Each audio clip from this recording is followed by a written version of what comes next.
Salvon Ahmed. He was on our waiver wire, obviously the top of pretty much everybody's waiver wire last week after he got the nod for the Dolphins and did a really good job. Got the vast majority of the snaps, a lot of carries, scored. He's going against Denver, whose supposedly good running defense is not supposedly good. It's not. And so it's just not going to happen. Seems like they're going to fold like a shitty poker hand or whatever the hell. Whatever. Someone could probably come up with a better analogy than that, but that's all I got off the top of my head. You got him as your RB20. That's 5 spots higher than the experts. I'm going to be honest. I'm surprised you don't have him higher.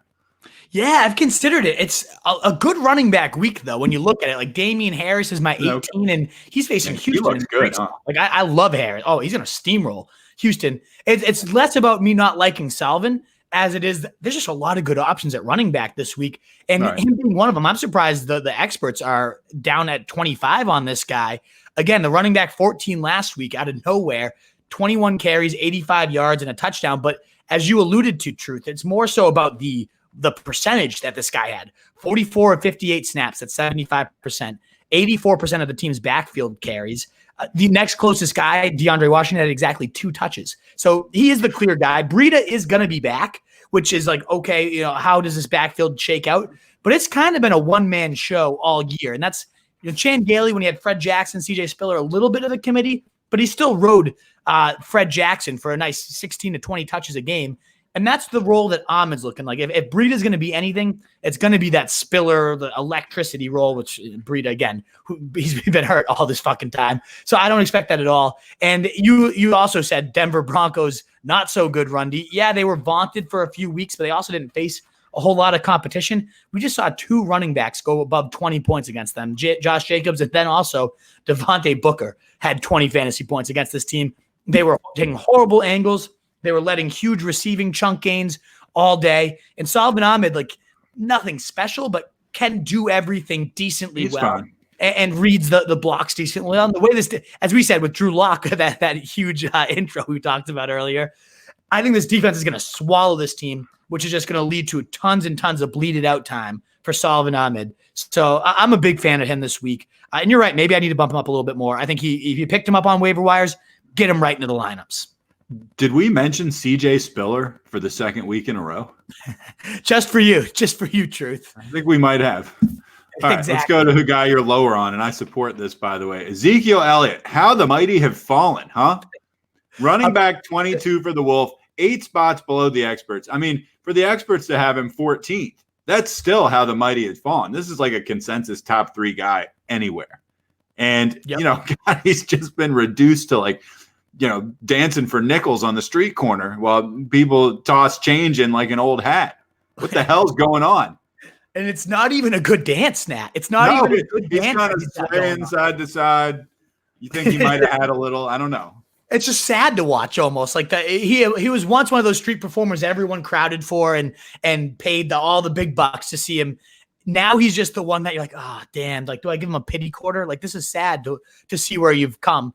You don't want to make eye contact with him. You just kind of like shuffle by and look at the ground. Like, you put him in your lineup, and that's exactly what it feels like. It's like, oh, no. And then you bench him, and it's the same thing. Like, it's a gross spot to be in. But honestly, I think there's 21 and maybe even more running backs that I'd rather play than him this week. And there's a lot of reasons why. One, that health still isn't fully there. He said he was feeling stiffness in his hamstring still, despite the bye week.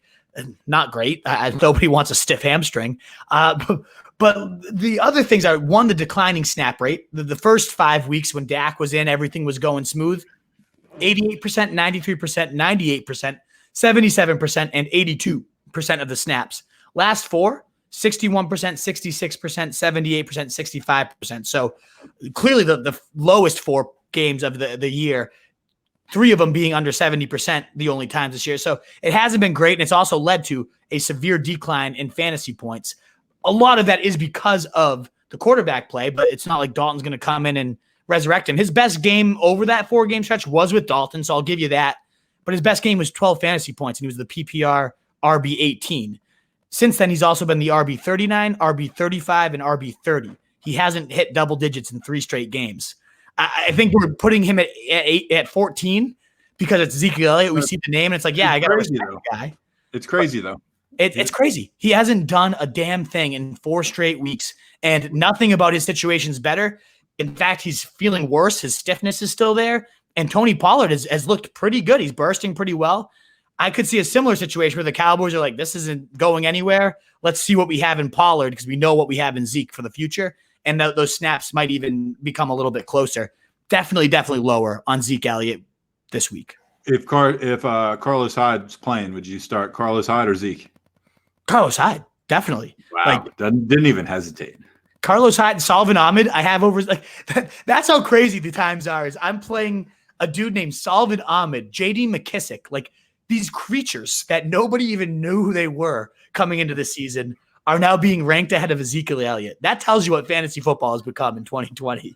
Yeah, no kidding. All right. Well, speaking of Carlos Hyde, he's your Hail Mary. You got him going against Arizona. He's 21% owned, 5% started, so possibly available. As Carson's status becomes a little more up in the air, those numbers may go up. So if you're going to snap him up, maybe now's the time to do it. Also, LaMichael, and I always pronounce this wrong, but Pirine, 30% owned, 7% started. Might want to take a chance with him a little bit. Which one of these guys do you like more, Hyde? Yeah, Hyde definitely, if he's the guy. It felt like almost like cheating because it seems so easy that, the fact that he's, like you said, 21% owned, 5% started. I think both of those numbers rise significantly if and when Carson's confirmed out tomorrow. So that felt like cheating. I just wanted to point it out again. 17 points against Arizona in 3 quarters last time. Now he's probably going to get the full game. And the running backs have scored a touchdown in every single game except one this year for Seattle. Hyde should be the Lions' share of all that work, including the receiving work, because Travis Homer is looking doubtful for the game.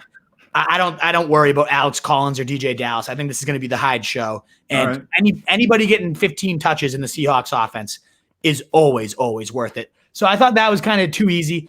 So I wanted to also toss out Pirine. He's nothing great, nothing special. He's had one decent game this year. But there was a sneaky report that emerged. And I want to throw out Hail Marys that, like, even if they don't pan out, could provide upside to just have on your bench regardless. And Pirine, the latest report is that he's going to be the team's featured back down the remainder of the season. Of ESPN, their beat writer Rich Simony. Wow. Yeah. Woo. Featured back, huh? Featured back for the Jets, baby. Wow. That's Sprint fantastic. on down. Sprint on down. Yeah, you're going to want to get a piece of that right now. Oh, yeah, the sexiest of ground. You want to get in on the ground floor when it comes to featured back on the New York Jets. That's for sure. Exactly. But again, at the end of the day, how hideous that is, we can make light of it. We can laugh at it. Oh, I'm making light of it. Volume is volume. And especially at running back, there's nothing more like highly correlated than snaps and running back fantasy production, more so than any other position, not even close. Right. And if this dude's going to be on the field, if they're giving him this tryout run to see what they have, I don't necessarily trust Adam Gase to actually ever do something that smart. But ultimately, it's a good matchup for the guy this week. He could conceivably be their featured back, and a featured back is a featured back is a featured back. So at only 7% started, I could see him helping out a lot more lineups, and he's probably going to this week. I'm pretty sure, speaking of not trusting Adam Gase to do something smart, I'm pretty sure that in a couple weeks ago, hypothetical, you chose to let DK Metcalf beat the ever-loving fuck out of you than have Adam Gase make life decisions for you for a year. Yep. So, no, I also don't trust Adam Gase to do anything. Exactly. And on that note, we'll end running backs. Let's move. What is up, you fantasy wolf? Thanks so much for tuning in. If you haven't already, share your thoughts in the comments, check out some more videos, and join the newest Wolfpack by subscribing below.